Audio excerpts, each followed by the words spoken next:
this week. Currently on my way to our gardening session, but I think it's gonna get warmer. So the title of this video that I'm doing live is called Energy in Motion. You know, that's what emotions are, energy in motion. And it's been a very interesting week. It's been a very expressive, observative, a very, very reflective week. And yeah, I guess the catalyst was definitely my little brother's wedding. And you know, not through blood, but you know, definitely more than a brother to me. And this was my late fiance's little brother, actual little brother. And what a journey, what a beautiful journey, what a beautiful development and transition that I was able to witness on this special day. And yeah, it was very heartwarming, very heart opening for myself. You know, being back around my late partner's family that I hadn't really seen for probably since she's passed away, which has been over 6 years ago now. And you know, it's no secret, but he is like the one that, yeah, he's the one that I speak to more than anybody else. And he's always got that special place in my heart of hearts. And yeah, just seeing, you know, when I first met him, I remember he was I met him at an athletics competition, and he was very young at that time. You know, he was quite shy. You know, I knew that he really looked up to his big sister. And then obviously life, the journey continued. He kind of experienced everything he experienced everything that we experienced, as well as, you know, also having his mom that was also diagnosed with cancer. And, you know, him living in that household, you know, definitely would have been tough, especially at the age that he was, you know, to know that his mom and sister are both kind of going through it, and they're both having treatment at the same time. You know, I definitely spoke about my late partner before, but maybe I'll do another video where it's kind of like really taking you on that journey of like what we experienced during that time. You know, yeah, the younger brother, he went through all that, and yeah, it was tough. It was a very, very tough time. And you know, my late partner, she was very lively, very, very loving, she just brought life into every room that she was in. She brought the energy into the room. She brought people together, you know, and her legacy definitely lives on. You know, she is probably the catalyst as to why I'm on the journey that I'm on. For sure. That's definitely the catalyst of that. You know, her younger brother was very shy. He used to be very shy. And he used to come over to our place. You know, I guess it was definitely a safe place for him. Where he felt comfortable. Maybe it was a release for him. And I guess during that time, I think I kind of put my emotions it wasn't really prioritized because I had other things to do, you know, making sure that she was okay. You know, I was definitely her main carer. So, you know, I wasn't really thinking about myself. I definitely was prioritizing her needs, and I gave her all my attention. And it's interesting because I guess when you're going through what you're going through, sometimes, you know, I never really thought about it before, but you can literally be someone's brightest light in your darkest times. And, you know, if you're true to your character and the way you are, I think it's not something that you'll probably be so self-aware about. But when you have things to do and you have priorities to kind of do, and yeah, I think sometimes you can kind of forget, and you might be stuck in your own thoughts or whatever it may be. But yeah, like just seeing him in his development, his growth, and he definitely embodies, you know, my previous partner's a light and energy, and he's really come out of his shell. He's gone on to do some amazing stuff, and he'll be moving abroad soon. But yeah, even his speech, you know, acknowledging me, you know, yeah, it was very heart-opening, and for me it was really good for me to reflect, actually, especially during the times where loads of stuff was going on. Yeah, when loads of stuff was going on, I think sorry, I lost my trail of thought. Yeah, when loads of things were going on, I never really thought about the impact that my journey had on so many other people, and even like my own family as well. Like, I know when she first passed away, you know, everybody wanted to be around me, everybody wanted to give me that support, comfort. And very early on, even during that time, I don't know, I just had this inner knowing of, if I can deal with this when it's raw and pure in its form, I'll be fine when people come around and people go, because I'm sitting with myself, you know. And that's not an easy thing to do, you know.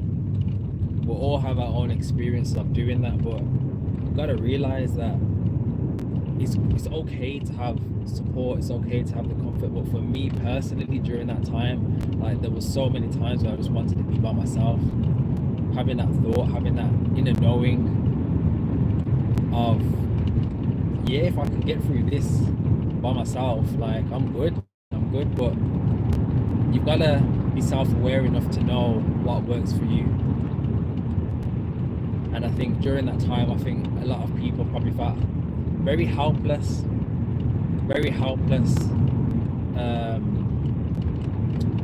because they weren't able to provide me with any support, because I was kind of pushing it away, but not in a bad way, not in a malicious way. And yeah, so over the past few days, I've been kind of reflecting on the people that were around and the people that wanted to support me, and just really sending out gratitude and appreciation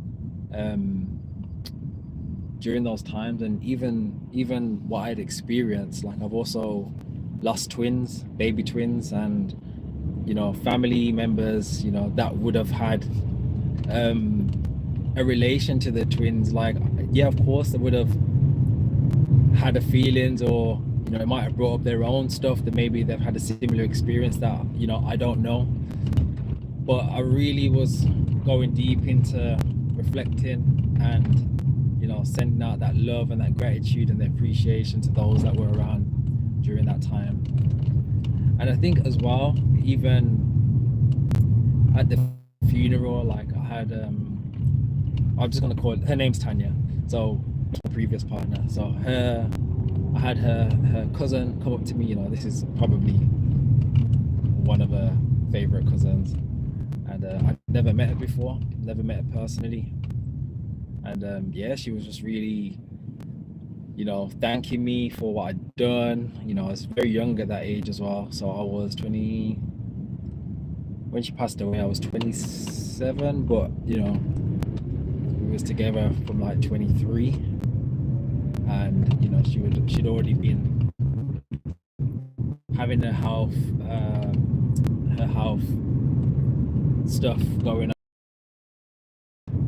and then obviously before she passed, 2014, that's when we lost the twins, and then obviously she passed away 6 years later. So yeah, it's definitely been a journey, but it's definitely been a journey where I think, you know, during the times that some things have happened, especially the twins, I think it was just me trying to comfort her and how she was feeling. I know there was a lot of guilt on her end. She thought that it was her fault, and you know, you as a partner reassuring her that it's not her fault. Yeah, it was, I guess it was quite tough, but I never really thought it was tough because I had other things to worry about. And yeah, when you're with someone and you love someone, you just want to make sure that they're okay, and that was what I was doing. So I don't think I really grieved that the twins, definitely the twins, I don't think I did. And you know, so yeah, a few days ago I went back to the grave with my partner, or my current partner, and she's so supportive. You know, I was emotional. I was very, very emotional. Been emotional over the last few days, and yeah, a lot of stuff's come up for me where, you know, I've kind of never really realized the impact not only have I made on people, but the impact of the journey and the experiences that I'd experienced that had a direct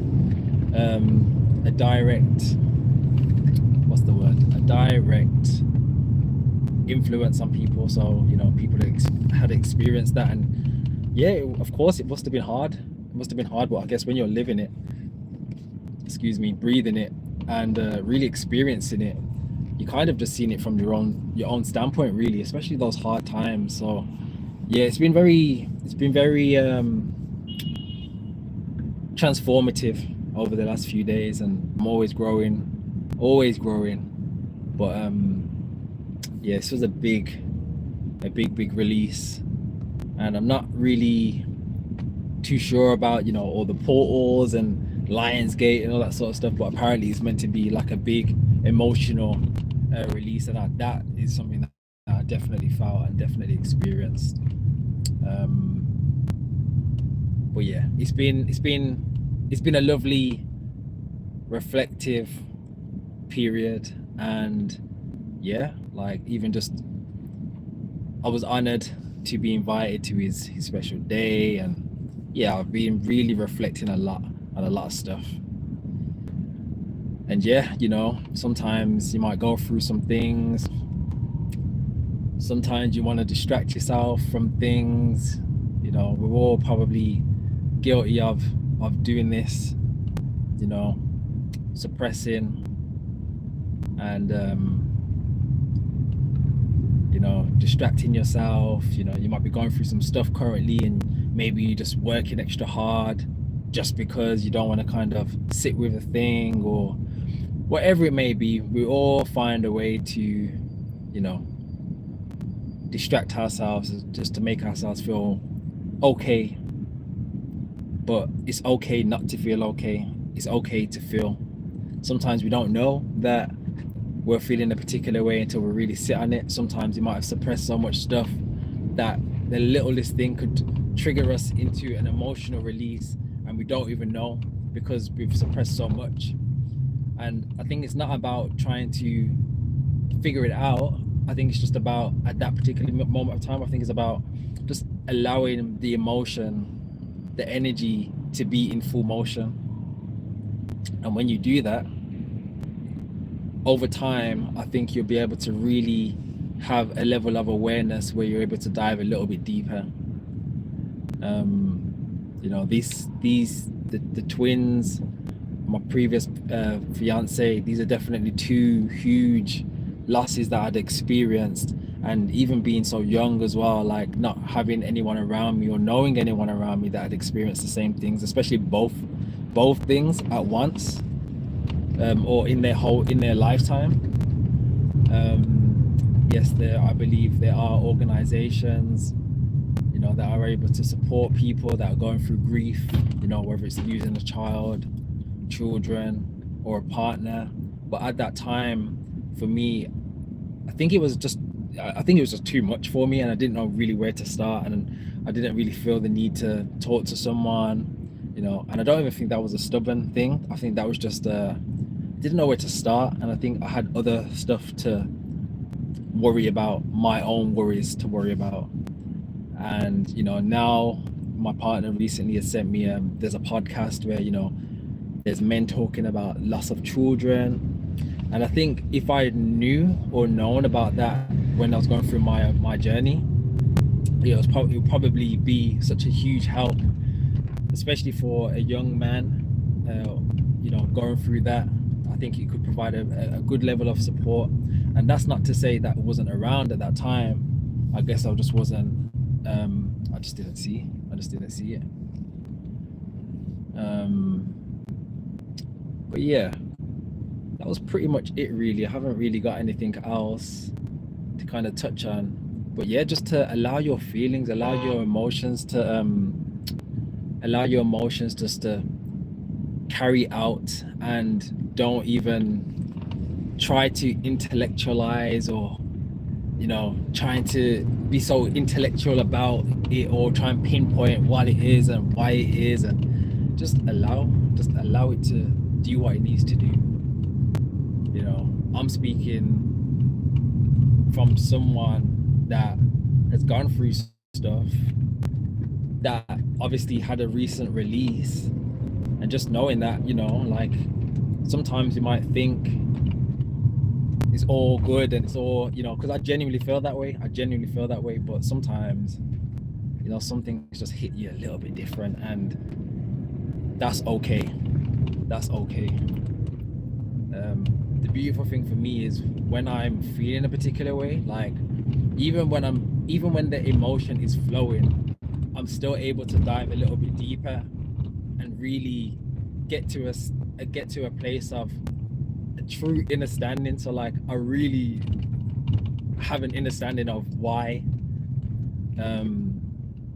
you know. And yeah, fasting has definitely helped. If you want to face yourself in the most fastest, in the most purest way possible, fasting will definitely take you there, because you're not suppressing your food, you're not suppressing the things that you'd probably usually use. And yeah, if it wasn't for fasting, I definitely would say I wouldn't be in the place that I'm in now. But all these things play a part. All these things are tools that you can use to help you along your journey, if you're aware enough, if you're open enough. And life's good. Life is really good. And you know, you've seen me on videos for the longest time, and I'm genuinely like in such an amazing place and space, and I have the space to help and support other people. I have the time to really share information with people, because I just want to see people good. I just have love. I have a big heart. I'm a very patient person. Not much really bothers me like that, and that's just a testament to the journey that I've been on and the experiences that I've had. But I'm gonna leave it on this note.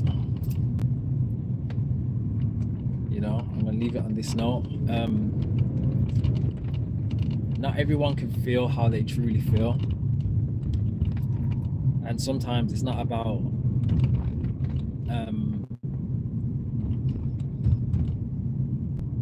reading a book about a particular thing. Sometimes it's just okay just to, if you feel like going for a walk, go for a walk, because you know your body keeps a score. And when you allow yourself just to be, we're human beings. We need to stop doing so much and stop being human doings. You know, I understand that, you know, we have things to pay for, we've got bills to, you know, all these things, but if you ain't got your health and your well-being, you really ain't got nothing. You ain't even going to be able to work the job that you're working that's, you know, financially supporting you or whatever it may be. So your health and well-being is priority, and that should be at the forefront of everything. You know, sometimes you might find it hard because you've got other things to worry about and stuff, but nothing really matters. Nothing really matters, and nothing's that deep. Nothing's actually that deep. It's only the experiences that we experience over time, the longevity of an experience, that holds us captive. Particular thing. That's why sometimes we find it hard to move on. We find it hard to move on because we just keep suppressing. But you know, everyone's on their own journey, and yeah, that's it. But I hope you're well, hope you're good, and I will catch you on the next video.